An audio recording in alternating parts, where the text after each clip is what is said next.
اس میں سماج میں تو کوئی فرق پڑا نہیں. یہ اسلام کا تصور نہیں ہے. زکوٰۃ should become a universally acknowledged instrumentality for circulation of wealth and societal amelioration. کہ جو سماج کے اندر دولت اس کی گردش ہوتی رہنی چاہیے، یہ جو ہمارے اسلام کا مینڈیٹ ہے، اس کے لیے زکوٰۃ ایک آلے کے طور پہ کام کرے، جس کی وجہ سے سماج میں امپروومنٹس بھی ہوں گے، طرح طرح کے خوشحالی آئے گی. خواتین و حضرات، the phenomenal mechanism of zakat has prompted even the United Nations to tap this resource in the context of achieving SDGs، جیسا کہ ابھی عبدالرقیب صاحب فرما رہے تھے. یونائٹڈ نیشنز کی بھی نظر گئی کہ زکوٰۃ تو بڑا زبردست کانسیپٹ ہے، ایسا تو کہیں ہم نے دیکھا نہیں، تو انہوں نے بھی اس کو اڈاپٹ کیا. یہ تو بہت اچھا ہے. تو جو دوسرے لوگ امپریس ہو رہے ہیں اور چراغ پہلے اندھیرا چل رہا ہے ہمارے یہاں. تو زکوٰۃ کو ایک اجتماعی طور کے اوپر، یعنی کہ ایک ٹوٹیلٹی میں دیکھنے کی ضرورت ہے. ان آئسولیشن دیکھنے کی ضرورت نہیں ہے. اگر آپ پورا اسلام کو تصور سمجھ کر کے مقصد حیات کیا ہے اس کی روشنی میں زکوٰۃ کو اور کریں گے تو کچھ اور ہی چیز نظر آئے گی. پھر what is the divine purpose of creation of humanity, یعنی کہ انسانیت کو اللہ تعالیٰ نے کیوں بنایا، مقصد حیات کیا ہے. اگر ہم اس پہ غور کر لیں گے تھوڑا سا تو آسانی ہو جائے گی زکوٰۃ کو سمجھنے کے لیے. سورہ ہود کی آیت نمبر 7 ہے، لِيَبْلُوَكُمْ أَيُّكُمْ أَحْسَنُ عَمَلًا. اللہ تعالیٰ فرما رہے ہیں مقصود یہ ہے کہ وہ تم کو آزمائے کہ تم میں عمل کے لحاظ سے کون بہتر ہے. یہ مقصد حیات ہے، purpose of creation of humanity, مقصد حیات. Let us see through the big divine purpose. اللہ تعالیٰ کی بڑی ڈیزائن کیا ہے جس کا زکوٰۃ ایک چھوٹا سا حصہ ہے.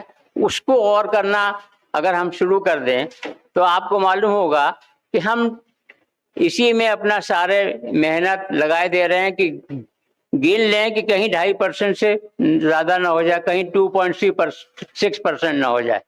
ہم اس میں لگ جاتے ہیں، جبکہ 2.5% زکوٰۃ مینڈیٹ کر کے اللہ تعالیٰ کا مقصد یہ ہے کہ وہ یہ دیکھنا چاہتا ہے کہ باقی 97.5% میں تم کیا کر رہے ہو. وہ پھر طے کرتا ہے کہ ایکچولی تمہاری ویلیو اللہ کی نظروں میں تمہاری اہمیت ہے کیا. وہ باقی 97.5% سے طے ہوتی. 2.5% تو انہوں نے ایک انسٹرومنٹیلٹی بتا دی. اب جیسے یہ کہہ دیا کہ صاحب آپ کو دائیں طرف چلنا ہے سڑک پہ انڈیا میں جو ٹریفک رول ہے، آپ کو سڑک کے بائیں طرف چلنا ہے. تو بائیں طرف چلنا ہے، یہ نہیں دیکھا جاتا کون کون بائیں طرف چل رہا ہے، یہ دیکھا جاتا ہے کون داہنی طرف جا رہا ہے، اسی کو پکڑنا ہے. میری نماز کی اہمیت خواتین و حضرات اس سے طے ہوتی ہے اللہ کے نزدیک کہ 2 نمازوں کے بیچ میں جب میں مسجد سے باہر ہوتا ہوں تو میں کیا کرتا ہوں. اس سے طے ہوتا ہے کہ نماز کی اہمیت کیا ہے. اسی طرح سے رمضان کے 30 روزے جو میں رکھتا ہوں اس کی اہمیت اس سے طے ہوتی ہے کہ باقی 11 مہینوں میں میں کیا کر رہا ہوں، کتنا سیکھا میں نے رمضان کی اسپرٹ سے. حج میں نے ایک بار کر لیا لائف میں، باقی لائف میں میں نے اس کی وجہ سے کتنا سدھار لایا میں.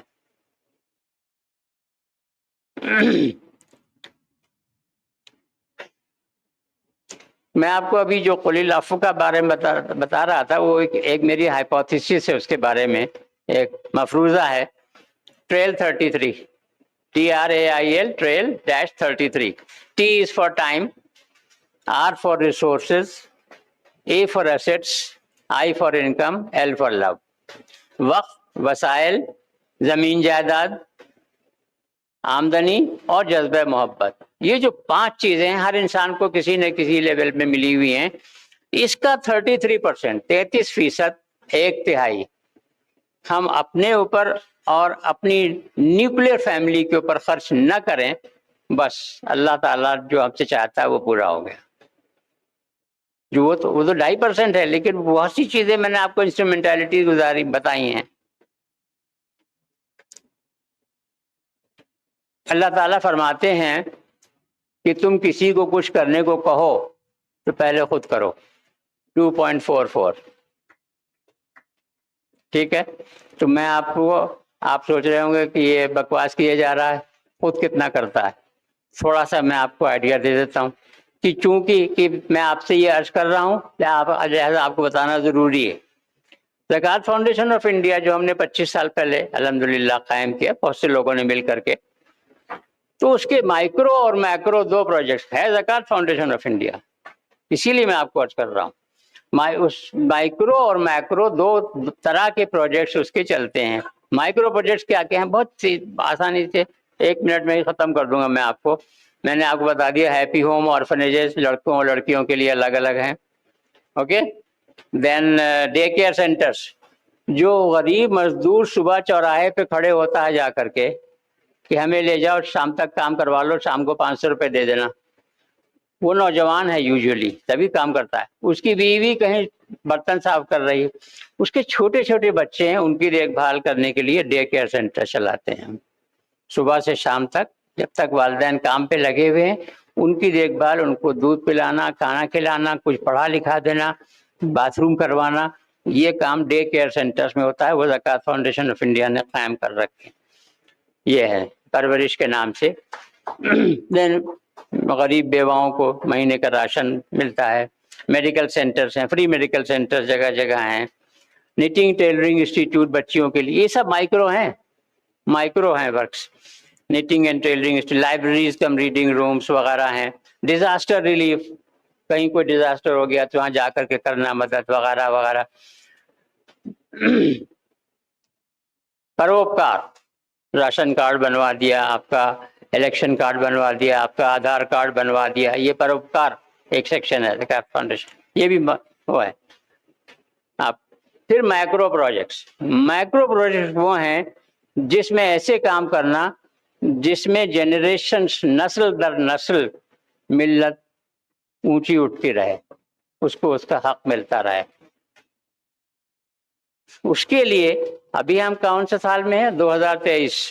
تو ہمیں صرف 2023 کا غور نہیں کرنا, ہمیں غور کرنا ہے, یہ سب زکوٰۃ کے تقاضے ہیں.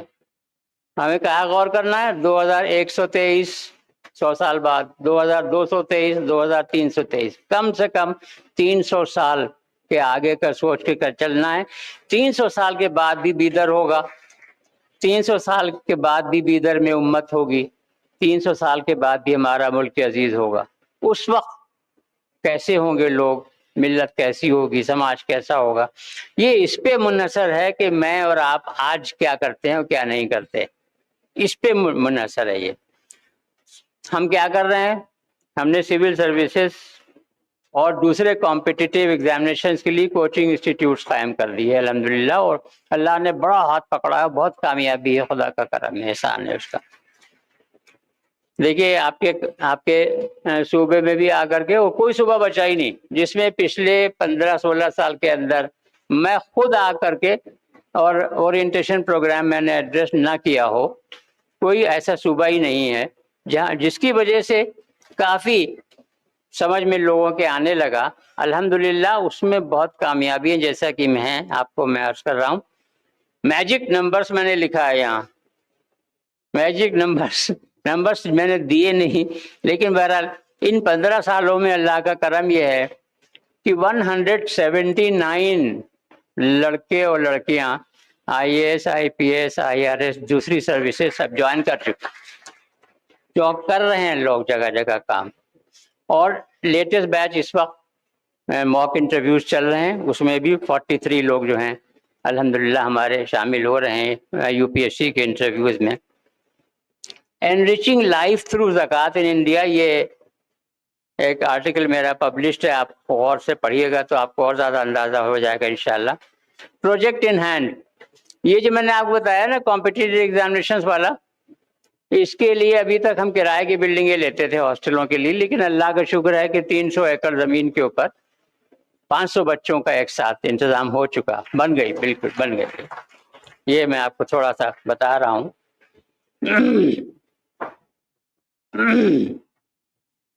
Judicial academy, coaching for staff selection, یہ بڑا ضروری ہے. میں نے صبح آپ کے چیئرمین صاحب کی کچھ سما خراشی کی ہے عبد القدیر صاحب کی اور یہاں بڑی تعداد میں بچے اور بچیاں جو ہیں کلاس 12 پاس کرتی ہیں آپ کے اداروں میں یہاں شاہین گروپ کے. تو جو بچے 9 سے لے کر 12 تک ابھی زیر تعلیم ہے پڑھ رہے ہیں وہ یہ جان لیں کہ آپ کے ہی صوبے میں گورنمنٹ سروسز میں شامل ہونے کے لیے بہت سے ایسے بھی ریکروٹمنٹ ہوتے ہیں, سلیکشن ہوتے ہیں, امتحان ہوتے ہیں جس کے لیے کوالیفیکیشن صرف 12واں درجہ ہے, 12th. تو آپ 12واں جب پاس کر لیں اس کے بعد اس کمپٹیشن میں بیٹھیں. اس کے لیے ضروری ہے کہ آپ کو اس کمپٹیشن کے بارے میں معلوم ہو اور تھوڑی 1-2 گھنٹے روز تیاری کرتے رہیں. اگر کر سکتے ہیں تو آپ اپنے کو بھی اونچا اٹھائیں گے اور ملت کو بھی اونچا اٹھائیں گے. امپاورمنٹ کا کام یہاں بھی انشاءاللہ چل پڑے گا. یہ کام لکھنؤ میں بہت ماشاءاللہ 2 سال سے ہو رہا ہے اور بڑی تعداد میں کام شروع ہو گیا, اور بھی جگہ یہ کام چل رہا ہے, اللہ کا شکر ہے. اور یہاں بھی میں چاہوں گا کہ یہ کام اس طرح سے شروع ہو جائے. اب میرے پاس پرچی آ گئی ہے, میرے پاس ایک بہت بڑا اہم ٹاپک ابھی اور اسی سے ضرورت تھا متعلق, میں چھوڑ دیتا ہوں اس کو, کوئی بات نہیں, میں آگے بڑھ جاتا ہوں. یہ بھی بہت اہم مدعا تھا لیکن میں اس کو چھوڑ دیتا ہوں. جی ایسا ہے کہ یہ دیکھیے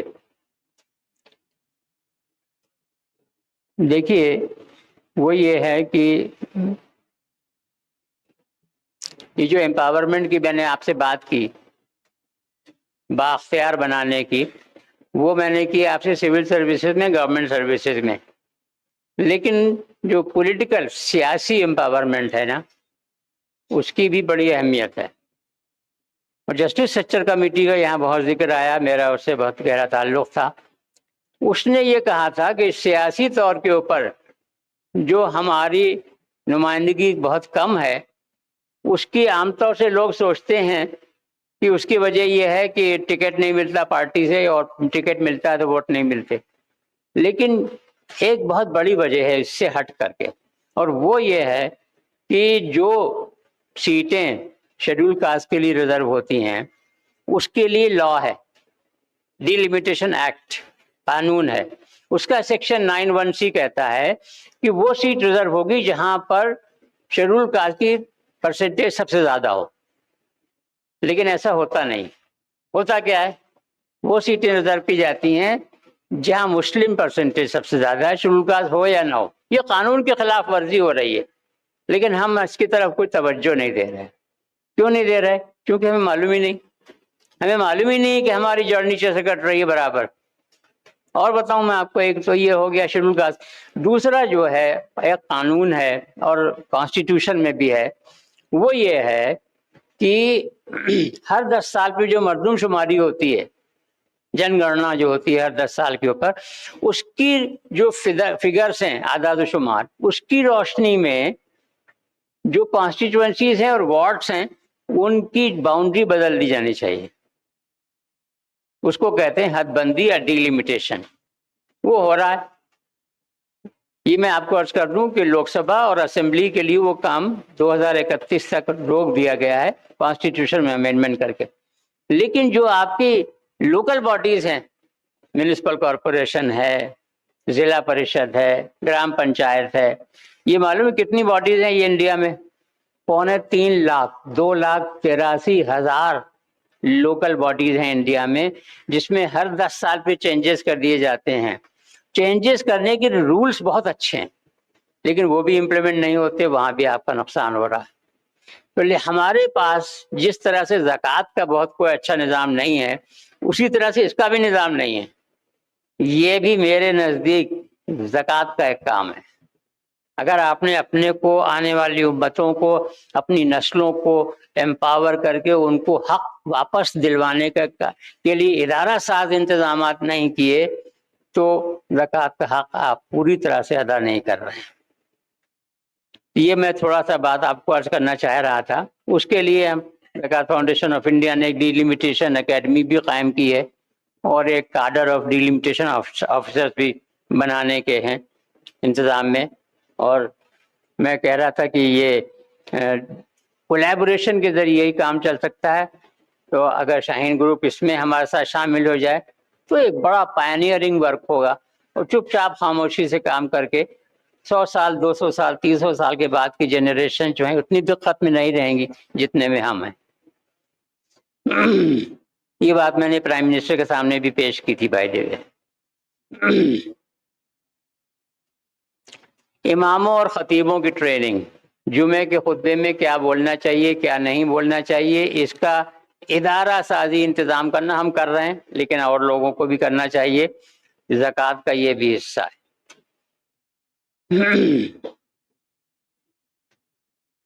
اس کو بھی چھوڑ دیتے ہیں۔ اتحاد مدارس، ایجوکیشن کارواز، آپ کے خواجہ شاہی صاحب ہمارے تشریف لائے تھے، اور جگہ جگہ جاتے ہیں پورے انڈیا میں ایجوکیشنل کارواز وغیرہ وغیرہ۔ جی میں آگے بھی پڑھ جاتا ہوں۔ تو ہمارے علامہ صاحب نے سمجھایا ہے کہ سبق ملا ہے یہ معراج مصطفیٰ سے مجھے کہ عالم بشریت کی زد میں ہے گردوں،